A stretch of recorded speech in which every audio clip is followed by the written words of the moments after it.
Hello भाइयों और बहनों। आज हम लोग पढ़ने वाले हैं टीएस आरेख पर कार्नो चक्र के बारे में। तो इतना पोथी पाठ आप देख करके ये मत सोचिएगा कि ये तो बहुत ज्यादा बेकार होने वाला है, इस चीजों को समझ में नहीं आएगा।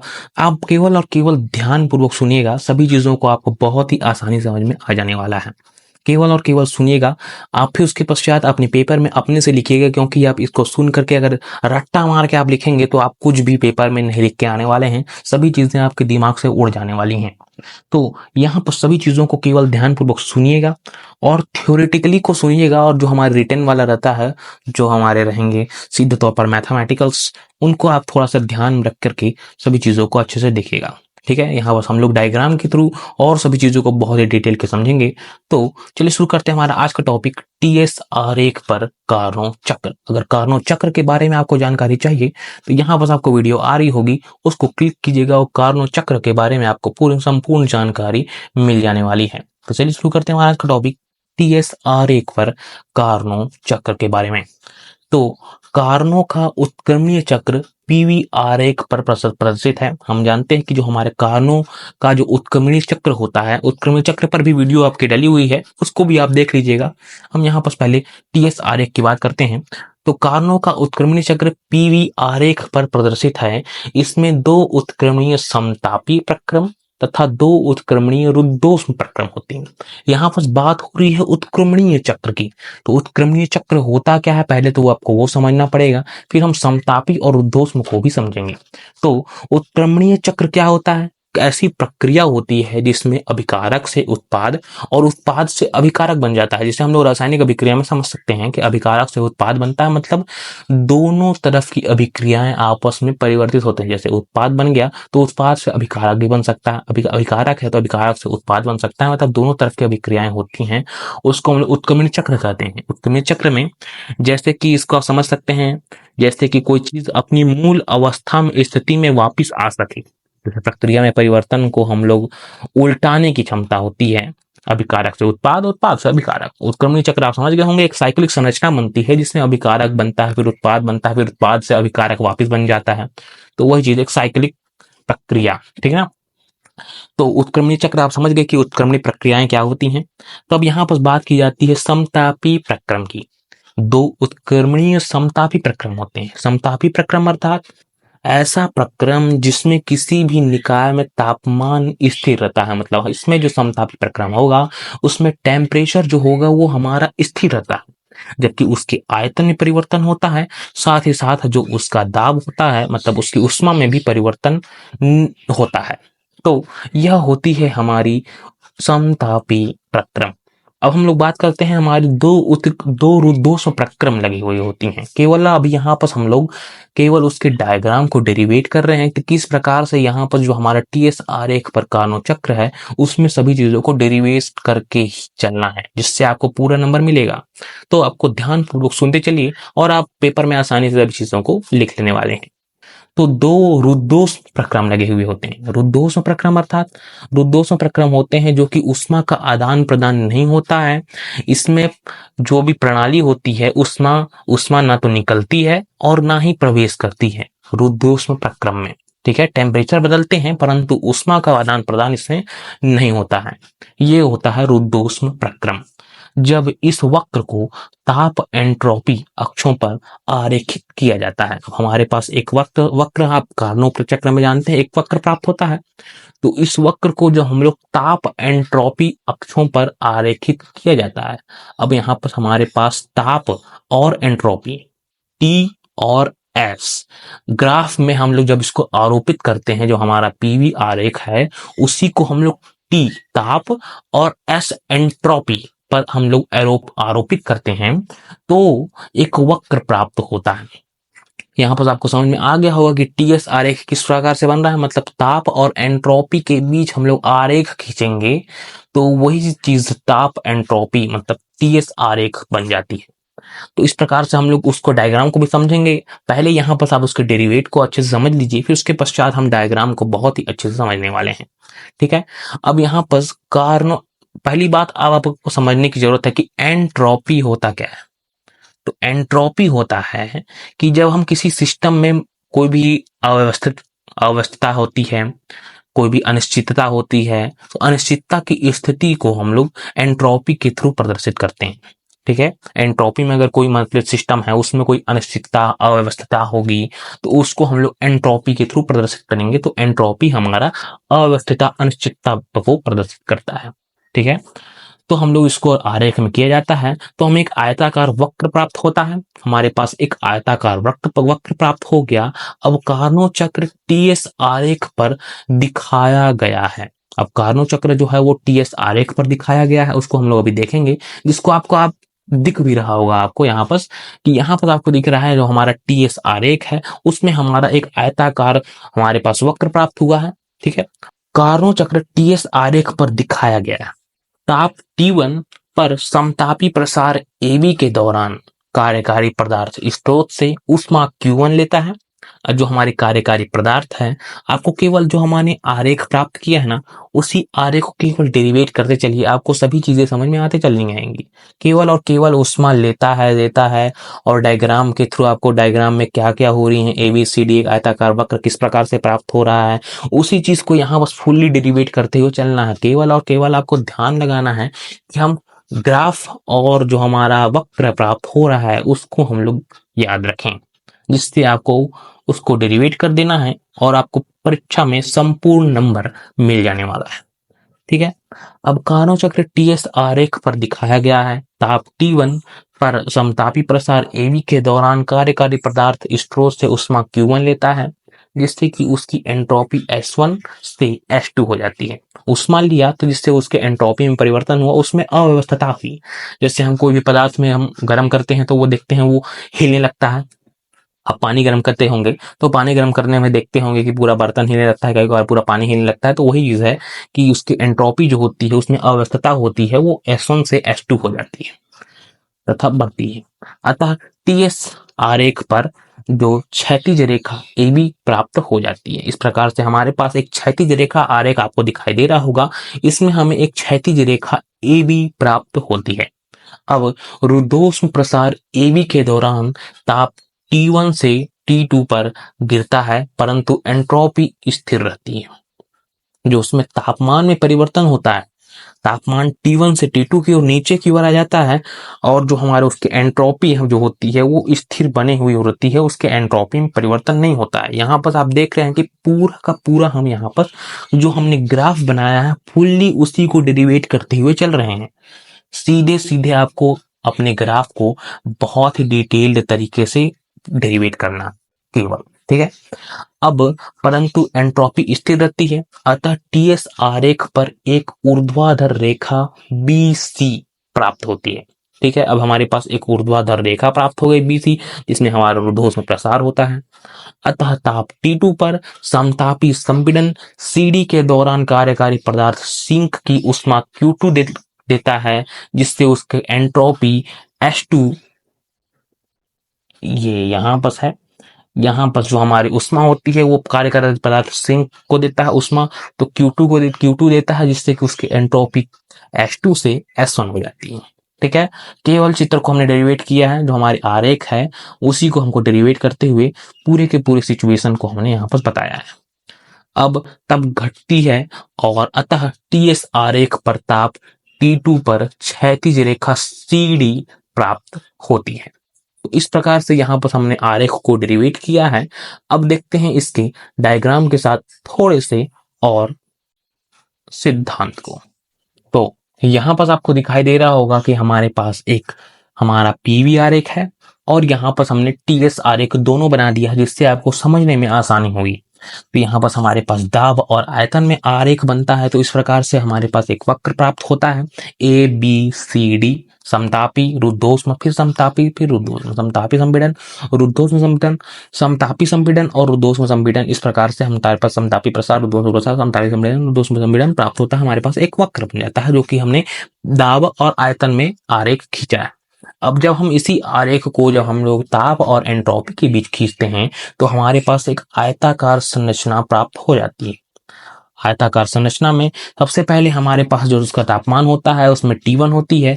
जब उष्मा उष्मा जब यह हमारा होता है लेता है Q1, तो उसमें एंट्रोपी में परिवर्तन होता है। उसका एंट्रोपी जो होती है S1 से S2 हो जाती है। यहाँ पर केवल आपको दिखाई दे रहा होगा S1 से S2 हो जाती है। केवल चित्र को डेरिवेट करते हुए चलना है, बहुत ही आसान है। सीधे हमारे पास Q1 टेम्परेचर हुआ तो एंट्रोपी S1 से S2 हो गई, जिसको हमने ए बी मान दे दिया। फिर उसके पश्चात उसके जो हम उसका तापमान गिर जाता है उष्ण संपीड़न में, मतलब उसके तापमान गिरता है तो उसके एंट्रोपी में परिवर्तन नहीं होता है, एंट्रोपी बनी हुई रहती है। फिर उसके पश्चात यहाँ पर से हमारे पास एंट्रोपी में परिवर्तन होता है जब सिंक से उसके उष्मा को ले लेता है Q2 जो उष्मा दे देता है, जिस कारण से उसका जो एंट्रोपी होता है S2 से वापस S1 हो जाता है। तो उसका जो तापमान होती है वो T1 बनी हुई T2 बनी हुई रहती है। फिर यह जो होती है वापस चले जाता है अपने पूर्व स्थिति में। तो इस प्रकार से एक चक्र के रूप में संरचनाएं प्राप्त होती हैं। यहाँ बस आप सभी चीजों को समझ गए होंगे कि किस प्रकार से चित्र को देख करके हम पूरे डेरिवेट जितना मैंने बताया उसको हम लिख सकते हैं। तो अब थोड़ा सा और डेरिवेट करना है। इसमें जो हमने मान रखे हैं ए बी सी डी, वो क्या क्या चीज है, समतापी संपीड़न हमने कहीं पीछे में बताया नहीं था। तो अब हमको केवल चित्र को थोड़ा सा और डेरिवेट करना होगा। यहाँ पर रुद्धोष्म संपीड़न DA के दौरान ताप T2 से T1 तक बढ़ता है। अब उसके पश्चात जो हो रहा है उसको हमको बताना है कि जो हमारा होगा रुद्धोष्म संपीड़न DA के दौरान ताप जो होता है वो T1 से T2 तक बढ़ता है, पर एंट्रोपी स्थिर रहती है। उसका जो ताप होता है वो T1 से T2 की ओर, वही चीज है ऊपर वाले चित्र को हमने वहां तक सॉल्व कर दिया था, ये नीचे वाले लाइन तक, जस्ट अब हमको उसके आगे सॉल्व बताना है। अब बस थोड़ा सा बताना है, बाकी चीजें आपको पूरी तरीके से सॉल्व हो जाने वाली है।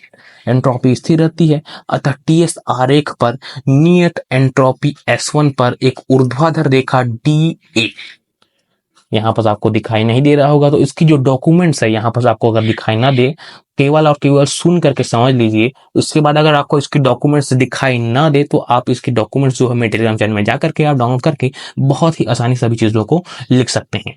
तो यहाँ पर हमारे पास DA प्राप्त होता है। इस प्रकार से TS आरेख एक आयताकार कार्नो चक्र ABCDA प्राप्त हो जाता है। ठीक है, अब आयत ABCDA का क्षेत्रफल की गणना अधिक शुद्धता व आसानी से की जा सकती है। अब यहाँ पर हमको क्षेत्रफल की गणना करनी है, मतलब अब हमें इसकी व्यंजक निकालना है। किस प्रकार से हम इसके क्षेत्रफल की गणना करेंगे, सभी चीजों को बहुत ही आसानी समझेंगे। तो बस थोड़ा सा बचा है, बाकी चीजें आपको धीरे धीरे समझ में आ जाने वाली है। क्षेत्रफल की गणना अधिक शुद्धता और आसानी से हम लोग कर सकते हैं। ठीक है, अधिक शुद्धता और आसानी से किया जा सकता है। तो पीवी आरेख पर कार्नो चक्र ABCDA का क्षेत्रफल संपूर्ण चक्र में किए गए कार्य को प्रदर्शित करता है, जबकि TS आरेख पर कार्नो चक्र ABCDA का क्षेत्रफल कार्य में परिणित ऊष्मा की मात्रा को प्रदर्शित करता है। तो इस प्रकार से हमारे पास पीवी आरेख को हमने बताया कि यह जो होती है वो क्षेत्रफल में संपूर्ण चक्र के किए गए कार्य को प्रदर्शित करता है, और TS आरेख जो होता है वो हमारे पास ABCD जो परिणित ऊष्मा को मात्रा को प्रदर्शित करता है। अब हम लोग देखते हैं इसके व्यंजक के बारे में। अब माना कि समतापी प्रसार AB, अब हमारे पास जो समतापी प्रसार है AB के दौरान कार्यकारी पदार्थ द्वारा अवशोषी ऊष्मा की मात्रा Q1, मतलब हमारे पास जो प्रसार हो रही है समतापी प्रसार में, समतापी प्रसार ये हमारा TS आरेख है। तो TS आरेख में AB में जो समतापी प्रसार हो रहा है उसमें जो अवशोषी ऊष्मा है वह Q1 हो जाएगी, तथा समतापी संपीड़न में पदार्थ द्वारा निष्कासित ऊष्मा की मात्रा वो Q2, मतलब जो अब्सॉर्ब कर रहा है ऊष्मा Q1 और जो निष्कासित कर रहा है वो Q2। ठीक है, अब एंट्रोपी में की परिभाषा से हमारे पास जो एंट्रोपी की परिभाषा dq इक्वल टू TdS जो होता है हमारे क्लॉसियस के नियम के अनुसार dq इक्वल टू TdS होता है। इसमें हम लोग अब करेंगे, इसमें फॉर्मूलाज में एंट्रोपी में परिवर्तन को दर्शाएंगे। ठीक है, तो समतापी प्रसार AB में अवशोषित ऊष्मा की ऊर्जा की मात्रा, अब यहाँ पर ऊष्मा ऊर्जा की मात्रा Q1 बराबर हम लोग निकालेंगे तो T1 हमारे जो एंट्रोपी में परिवर्तन हो रहा है, एंट्रोपी अर्थात आप लोग जानते हैं कि अनिश्चितता अव्यवस्था को हम लोग एंट्रोपी से प्रदर्शित करते हैं। तो वही चीज है कि एंट्रोपी S2 से S1 में बदल रही है, उसी चीज को लिखा है S2 में S1 को घटाया है। AB में आप लोग देखे ग्राफ में कि S1 से S2 हुआ था, वही चीज है कि S2 में हम लोग S1 घटाएंगे तो हमारे पास एंट्रोपी में कितना परिवर्तन हुआ उसको हमको पता चल जाएगा। तो हमारे पास Q1 अवशोषित ऊष्मा की मात्रा निकालेंगे तो हमारे पास प्राप्त होगा T1S2 माइनस T1S1। तो इसको हम लोग AF इंटू EF लिख सकते हैं, जो कि हो जाएगा हमारा क्षेत्रफल ABEFA का। अब इसको आप इस चित्र के माध्यम से समझ पाएंगे कि यहाँ पर आप लोग देख रहे हैं कि हमारे पास एक आयत प्राप्त हो रहा है। तो उस आयत में यहाँ पर आपको जानते हैं आयत का क्षेत्रफल होता है लंबाई गुणित चौड़ाई। तो वही चीज है कि यहाँ पर T1S2 और माइनस T2S1 सॉरी T1S1 करेंगे तो हमारे पास AF की लंबाई प्राप्त हो जाएगी। अब उन लंबाई का जब गुणा हो जाएगा तो क्षेत्रफल बदल जाएगा। तो सीधे तौर पर ABEFA हमारे पास Q1 अवशोषित ऊष्मा की ऊर्जा की मात्रा प्राप्त हो जाएगी। अब हम लोग सेम अगले के लिए करेंगे।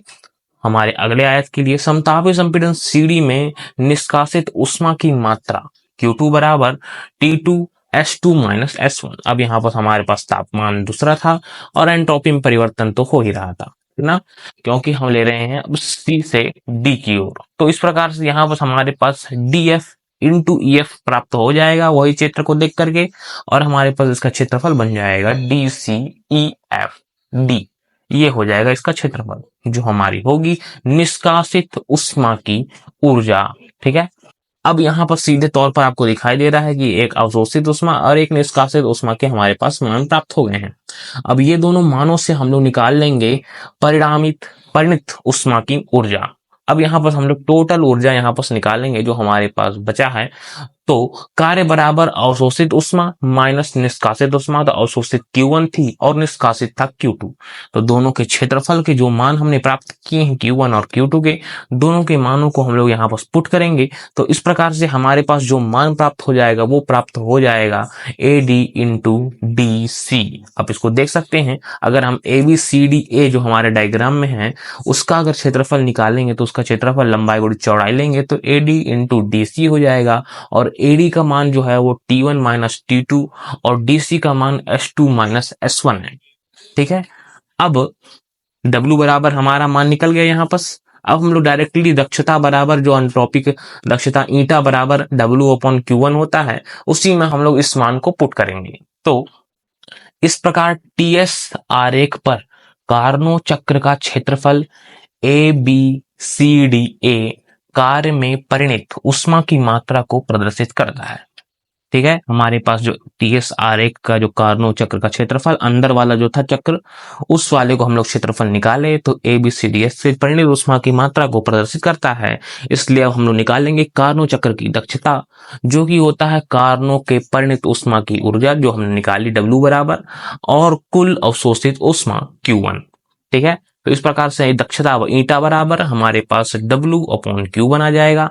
W का मान Q1 माइनस Q2 होता है। अभी हमने W के मान को निकाला था, उसको हम पुट कर देंगे तो इस प्रकार से T1 minus T2 S2 minus S1 हमारे पास आ जाएगा। और जो हमारा Q1 का वैल्यू जो हमने निकाला था हमारी फर्स्ट समीकरण में, तो उसी को हम यहाँ पर पुट कर देंगे। मतलब जो भी मान हमारे पास प्राप्त हुआ था उसी को रख देना है। सीधे तौर पर हमारे पास एक समीकरण प्राप्त हो जाएगा ईटा बराबर 1 माइनस T2/T1। इसको सॉल्व करने तो आप जान ही जाएंगे, क्योंकि इसका गुणा आपको करना है दोनों पक्षों में। पहले T1 का गुणा पहले दोनों के साथ होगा, T2 का गुणा दोनों के साथ होगा। तो इसको आप तो सॉल्व करने जान ही जाएंगे, बहुत ही आसान सॉल्यूशन होता है। गुणा करके आपको सीधे तौर पर लिख देना है। तो यहाँ पर हमारे पास ईटा बराबर T1 माइनस T2/T1 प्राप्त हो जाएगा। इसमें से आप अगर कॉमन ले लेंगे, जो मतलब कॉमन मतलब अलग अलग कर देंगे, ये T1 को T1 के नीचे और माइनस T2/T1 करेंगे, तो इस प्रकार से हमारे पास ईटा बराबर 1 माइनस T2/T1 प्राप्त हो जाएगा। ये होता है हमारा सीधे तौर पर हमारा TS कार्नो इंजन की दक्षता। TS आरेख पर कार्नो चक्र की दक्षता हमने यहाँ पर निकाल ली है। ठीक है, तो इस प्रकार से यहाँ पर हमने सॉल्व कर दिया है हमारे TS आरेख का कार्नो चक्र की दक्षता, उसके डायग्राम, उसके पूरे के पूरे सिद्धांत, सूत्र, सभी चीजों को हमने इस वीडियो में जाना। अगर इसमें कुछ भी आपको दिक्कत हो तो कमेंट पूछिएगा, लाइक सब्सक्राइब जरूर कीजिएगा, क्योंकि हमें आवश्यकता है आपकी। हम मिलते हैं अगले वीडियो में, तब तक के लिए धन्यवाद।